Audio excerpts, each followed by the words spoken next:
Excellent study point में आपका हार्दिक स्वागत है। Please like and subscribe. Hello विद्यार्थियों, बहुत बहुत शुभकामनाएं और बहुत बहुत धन्यवाद। जैसा कि क्लास 10th CBSE का पेपर हो चुका है और जिस प्रकार से आपको तैयारी करवाई गई है और जो अच्छे अच्छे क्वेश्चंस आपको बताए गए थे, पूरा पेपर उसी के अकॉर्डिंग आया है। तो आप लोगों ने बहुत अच्छा किया है, उसके लिए बहुत बहुत धन्यवाद। अभी CBSE का पेपर हो चुका है लेकिन RBSE का बच रहा है। तो RBSE वाले स्टूडेंट्स इस पेपर को देखकर थोड़ा आइडिया लगा सकते हैं कि हमारा पेपर कैसा आएगा। ये पेपर भी बहुत आसान है और जिन्होंने भी अपने पेपर्स के अकॉर्डिंग तैयारी की है उनका पेपर फर्स्ट क्लास गया है और वो फुल मार्क्स अचीव कर सकते हैं। क्योंकि जिस प्रकार से आपको गाइडलाइन दी गई है, जिस प्रकार से आपको क्वेश्चंस तैयार करवाए गए हैं, पूरा पेपर उसी के अकॉर्डिंग है। तो आइए देखते हैं इस पेपर को हम। सबसे पहले आते हैं ऑब्जेक्टिव। तो क्वेश्चन नंबर 1 है, यदि √3 tan थीटा बराबर 1 है तो थीटा का मान ज्ञात करो। तो आपको इसमें थीटा का मान बताना है। तो tan थीटा इक्वल्स टू हो जाएगा 1/√3 और 1/√3 किसकी वैल्यू होती है? tan 30 की। तो थीटा का मान कितना आ गया? 30 डिग्री आ गया। तो इसका राइट आंसर आ गया ए। फिर हम बात करते हैं 1728 का अभाज्य गुणनखंड है। अब देखो 1728 का अभाज्य गुणनखंड करने के लिए चाहो तो आप इसके अभाज्य गुणनखंड कर सकते हो, वरना हम ऑप्शन से भी इसका आंसर निकाल सकते हैं। कैसे? ए ऑप्शन लेके चलते हैं हम। 2 की पावर 5 कितना होता है? 32। 3 की पावर 3 कितना होता है? 27। फर्स्ट नंबर को फर्स्ट नंबर से मल्टीप्लाई करेंगे, 7 2 जा 14 और यह रखा है 8। तो ये 14 4 ये 8 है, मतलब ये कैंसिल हो गया, बिना मल्टीप्लाई किए कैंसिल हो गया। बी ऑप्शन की बात करते हैं। 2 की पावर 5 32 इंटू 81, 2 1 जा 2 और ये है 8, मतलब ये भी बिना कैलकुलेशन के ही कैंसिल हो गया। सी की बात करते हैं। 2 की पावर 6 होता है 64 मल्टीप्लाई बाई 27, 7 4 जा 28, ये 8 मैच कर रहा है, मतलब ये इसका आंसर हो सकता है। लेकिन पहले हमें डी को चेक करना पड़ेगा। तो डी को चेक करते हैं। 2 की पावर 6 64 मल्टीप्लाई बाई 9, 9 4 जा 36 मैच नहीं कर रहा, मतलब ये भी कैंसिल। तो यहाँ पर बिना कैलकुलेशन के हमको मालूम चल चुका है कि आंसर आएगा सी। तो इस प्रकार से कर सकते हो और बाकी ऐसे ना करो तो इस प्रकार से आपको सोल्व करना आता ही है। अब आता है तीसरा। AP में D बराबर दे रखा है, N का मान दे रखा है, AN बराबर दे रखा है, तो A का मान ज्ञात करना है। तो लगाएंगे यहाँ पर AN बराबर A plus N-1 into D। AN का मान दे रखा है 4, A का मान आपको ज्ञात करना है। N का मान है 7 - 1, D का मान है -4। तो यह आ गया 4 बराबर A 6 चौके 24, 24 को धर लिया होगे 28, ए का मान आ गया 28। ऑप्शन आ गया डी।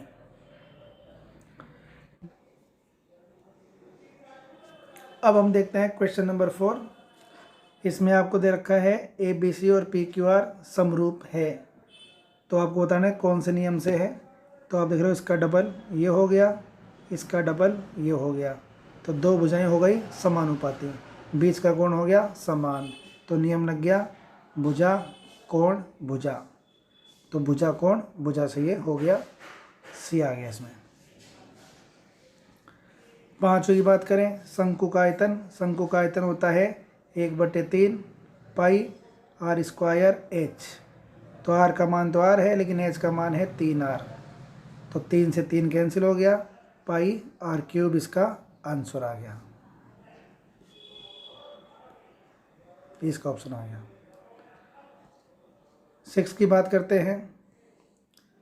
इस आकृति में आपको BC और BD केंद्र O वाले वृत्त पर 2 स्पर्श रेखाएं हैं। वृत्त की त्रिज्या 9 है, OB 15 है। तो BC और BD की लंबाई निकालनी है, BC और BD की। तो BC और BD क्या है? स्पर्श रेखाएं हैं और स्पर्श रेखाओं की लंबाई समान होती है तो एक का निकाल के डबल कर देंगे। तो यहाँ पर आप देख रहे हो ये एक समकोण त्रिभुज है, तो 15 का स्क्वायर माइनस 9 का स्क्वायर, तो 15 का स्क्वायर 225 में से 81 माइनस करेंगे तो यह आ गया 144।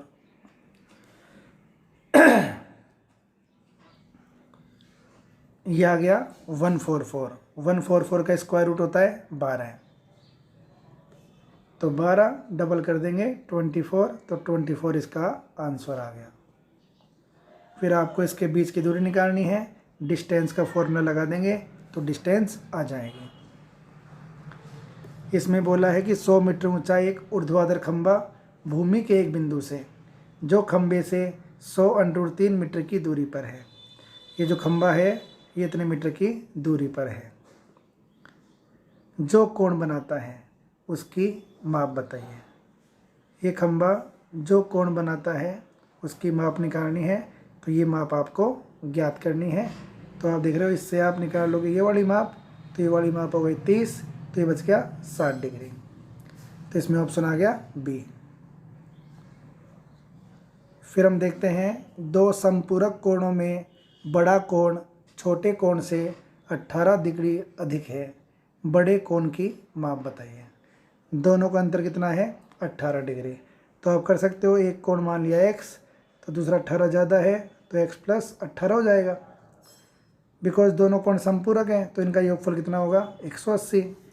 तो 2x बराबर 180 में से 18 गया,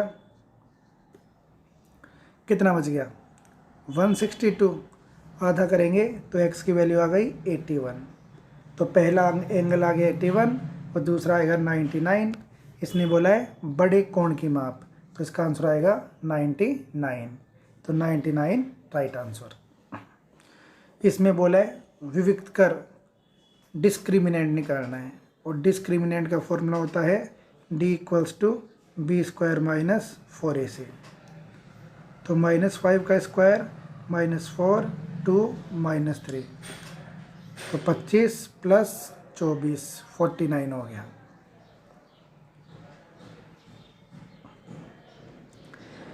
परिमाप निकालना है। हमको पता है बाह्य बिंदु से खींचे गए स्पर्शक की लंबाई में समान होती है, तो ये 6 ये 6 ये 4 ये 4 ये 5 ये 5, सबको जोड़ देंगे तो 6 4 10 5 15 और 15 का डबल 30। तो इसका आंसर आ गया ए।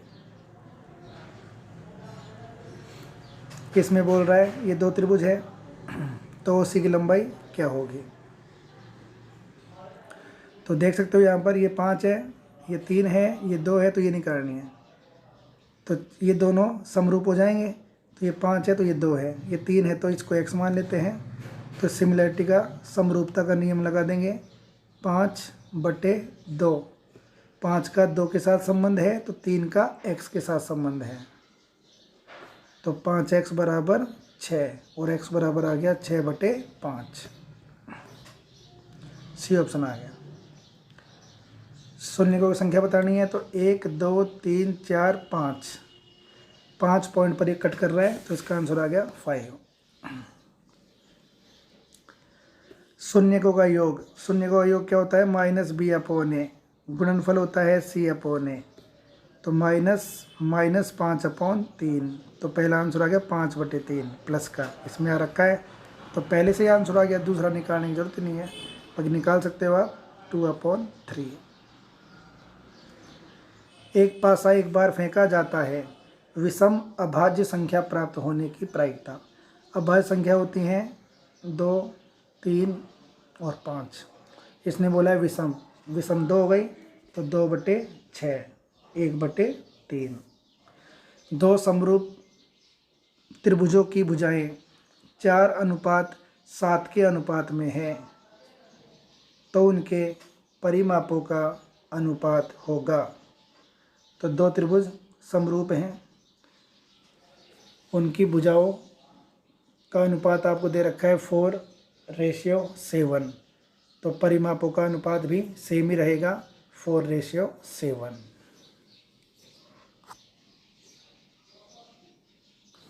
अब आता है 7 सेंटीमीटर व्यास के वृत्त पर दो समांतर स्पर्श रेखाओं के बीच की दूरी।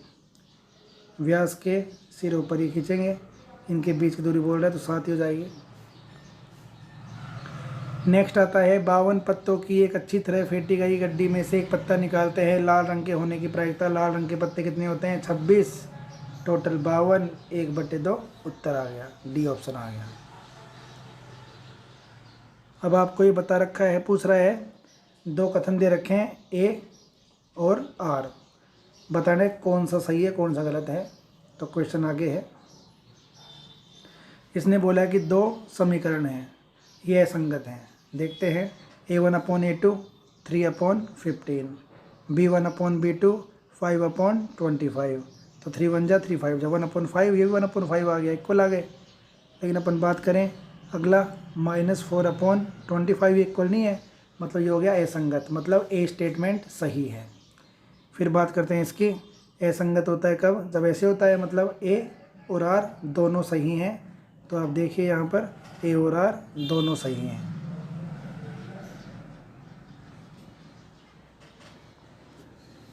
तो दोनों सही इसमें दे रखा है। अब आपको देखना है कि कौन सी किसकी क्या व्याख्या करता है। तो आप देख रहे हो जो आर है वो इसकी सही व्याख्या करता है, आर कथन ए की सही व्याख्या करता है। फिर आता है वृत्त के किसी बिंदु पर स्पर्श रेखा स्पर्श बिंदु से होकर जाने वाली त्रिज्या पर लंबवत होती है। यह आपके 10 चैप्टर का 5th क्वेश्चन है, मतलब सही है ये। एक वृत्त के बाह्य स्थित बिंदु से उस पर खींची गई स्पर्श रेखाओं की लंबाई समान होती है, ये भी करेक्ट है। तो दोनों सही हैं। फिर आता है त्रिकोणमिति का सवाल, मान ज्ञात करना है। तो tan 30 का cos 90 का इनका मान भर देंगे तो आंसर आ जाएगा। ये बिल्कुल NCERT में से उठाया गया। ऐसे कैसे?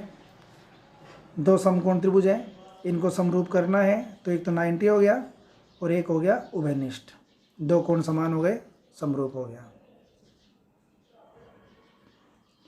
उस बिंदु के निर्देशांक ज्ञात करो जो बिंदुओं 7 -1 और -3 4 को जोड़ने वाले रेखाखंड को आंतरिक रूप से 2:3 के अनुपात में विभाजित करता है। अपने पेपर में ये सारे क्वेश्चंस मिल जाएंगे आपको। ऐसे कैसे?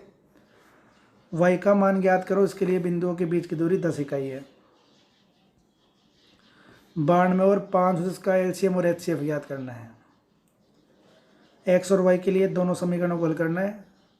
इसमें बताना है संगत है कि असंगत है। तो ये 1/A2 वाले सिस्टम से हम इसको चेक कर सकते हैं। फिर 3 मार्क्स के आते हैं, सिद्ध करना है 3 + 7√2 एक अपरिमेय संख्या है। तो देखो आपको बताया था कि इस तरह के आएंगे, इस तरह के क्वेश्चंस नहीं आएंगे ये सिद्ध करने वाले। ये यहाँ पर सिद्ध नहीं करवा रहा, ये केवल दे रखा है, सिद्ध हमको ये करवा रहा है। फिर आता है अल्फ़ा बीटा इसके शून्यक हैं। तो द्विघात बहुपद ज्ञात करो जिसके शून्यक ये हैं। तो पहले यहाँ से आप अल्फ़ा प्लस बीटा और अल्फ़ा बीटा निकाल लोगे, उसके बाद में इन शून्यकों में सेम मेथड लगाओगे तो आंसर आ जाएगा। ये देखो बुक का सेम क्वेश्चन है, हमें प्रूव करना है BF/FE = BE/EC। थेल्स लग जाएगी, एक बार लगाओगे ये इसके पैरेलल है तो this/this = this/this, और एक बार ये इसके पैरेलल है तो this/this = this/this।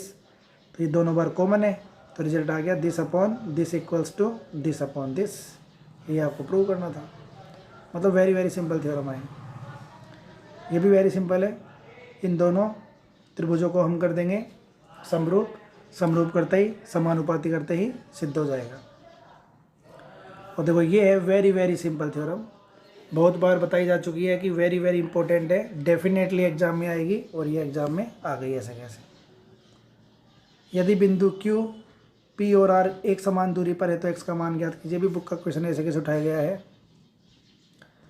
ये ट्रिग्नोमेट्री के भी अपने पेपर्स में आपको बहुत बार बताए गए हैं कि वेरी इंपॉर्टेंट है, दोनों ही वेरी इंपॉर्टेंट थे। तो ऐसे कैसे ये आ चुके हैं। इसमें आपको माध्य और बहुलक निकालना है, तो इजी क्वेश्चन है बिल्कुल। चावल का एक ढेर शंकु के आकार का है, शंकु के आकार का है। आधार का व्यास दे रखा है तो त्रिज्या वही 12, ऊंचाई दे रखी है, आयतन निकालना है। चावल के ढेर का आयतन मतलब शंकु का आयतन लगाना है। कितने कपड़े की, तो आपको निकालना है ये, मतलब CA से निकालना है इसका वक्र पृष्ठीय क्षेत्रफल। एक नहर के तट पर एक टीवी टावर ऊर्ध्वाधर रूप से खड़ा है। टावर के ठीक सामने दूसरे तट के एक अन्य बिंदु से टावर के शिखर का उन्नयन कोण 60 डिग्री है। इसी तट पर इस बिंदु से 20 मीटर दूर और उस बिंदु को टावर के पास से मिलाने वाली रेखा पर स्थित अन्य बिंदु से टावर के शिखर का उन्नयन 29 डिग्री है। तो टावर की ऊंचाई निकालनी है। सिंपल है ये भी, और ये भी सिंपल है, दोनों ही वेरी सिंपल है। ये बुक में से आ गया ऐसे कैसे। आयताकार खेत की लंबाई छोटी बुझाई 60 मीटर तक लंबा है। बुक में ऐसे कैसे है। एक पिता और बेटे की आयु का योगफल 45 वर्ष है। वर्तमान आयु ज्ञात करनी है। अब ये इसमें वर्ड प्रॉब्लम्स हैं। इंटर स्कूल रंगोली प्रतियोगिता का आयोजन ओडिशा के प्रतिष्ठित स्कूलों में से किया गया। रंगोली प्रतियोगिता का विषय दिवाली समारोह था, जहां छात्रों को गणितीय डिजाइन बनाना था। इस प्रतियोगिता में विभिन्न स्कूल के विद्यार्थियों ने भाग लिया और सुंदर डिजाइन बनाई, ऐसे बनाई। दिख रहा है, ये व्रत है, ये चतुर्थांश है, ये वर्ग है। तो वर्ग का क्षेत्रफल दे रखा है, वर्ग की भुजा दे रखी है, 10 सेंट त्रिज्या का चतुर्थांश दे रखा है, 20 सेंट व्यास का वृत्त दे रखा है।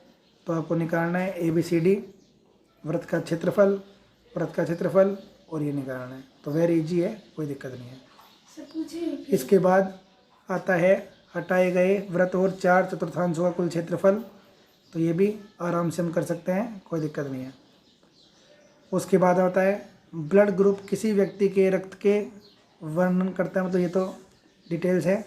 50 लोगों के नमूने में 21 लोगों का रक्त टाइप O है, 22 लोगों का A, 5 लोगों का टाइप B, और बाकी कितने बच गए, 2, उनका है AB। तो आपको प्रायिकता के सवाल पूछे गए हैं। तो ये भी वेरी वेरी सिंपल है, आराम से हम निकाल सकते हैं।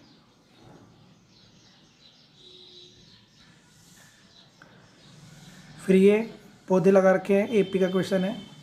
पहली रो में इतने, दूसरे में इतने, तीसरे में इतने, 10वीं पंक्ति में कितने होंगे। तो ये इनका फॉर्मूला लगा दोगे 5वीं और दूसरी पंक्ति में। तो A5 और A2 निकाल के माइनस कर दोगे। यदि है 100 गमले रखना चाहते हो तो इस सभी गमलों को व्यवस्थित रखने की कुल कितनी पंक्तियों की संख्या ज्ञात करनी है। तो ये आपको दे रखा है योगफल। तो योगफल का सूत्र लगाओगे, उत्तर आ जाएगा। तो ये था आपका क्लास 10th का CBSE का इस बार आया हुआ पेपर। सारा क्वेश्चन बहुत आसान था।